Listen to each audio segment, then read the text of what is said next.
Mrs. Tubbs has successfully been weaned from mechanical ventilation and is currently wearing a nasal cannula at 2 liters per minute. Unfortunately, she has quickly begun to worsen with telltale signs of deterioration. Her respiratory rate has increased while her oxygen saturation has decreased to 82% in fact. This is looking a lot like rapid shallow breathing.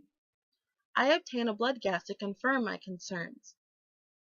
I expect that her CO2 will be increased because she is not blowing off enough and is retaining most of it as she traps it in her lungs. Because her saturation is low, I expect that her oxygen level will also be low. All of these acute changes will likely indicate that her pH will be decreased or acidotic due to the sudden spike in CO2 level. I share my findings with Dr. No, who then instructs me to immediately place Mrs. Tubbs on BiPAP. Consider this. Mrs. Tubbs has proclaimed that she is claustrophobic and feels smothered in the BiPAP mask. However, she still needs this therapy. Because she is mainly a mouth breather, a full face mask would most likely better benefit her than a nasal mask.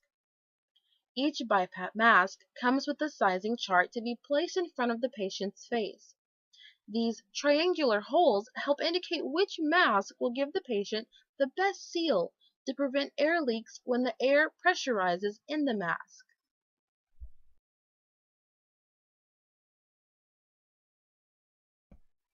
After selecting Mrs. Tubbs' proper equipment, I suggest her settings be as follows: an IPAP of 12, an EPAP of 6, a rate of 12, and an I time of 1 second. And though initially the FiO2 says 24%, our patient is in distress. We need to increase that number to actually adequately oxygenate our patient, even though she's a COPD patient. We're aiming to get her SpO2 to about 88%.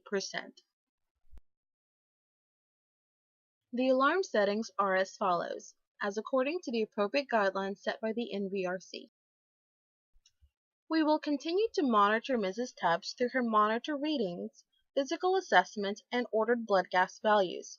We also need to consider her risk for ventilator failure. This is a very real concern in Mrs. Tubbs' situation.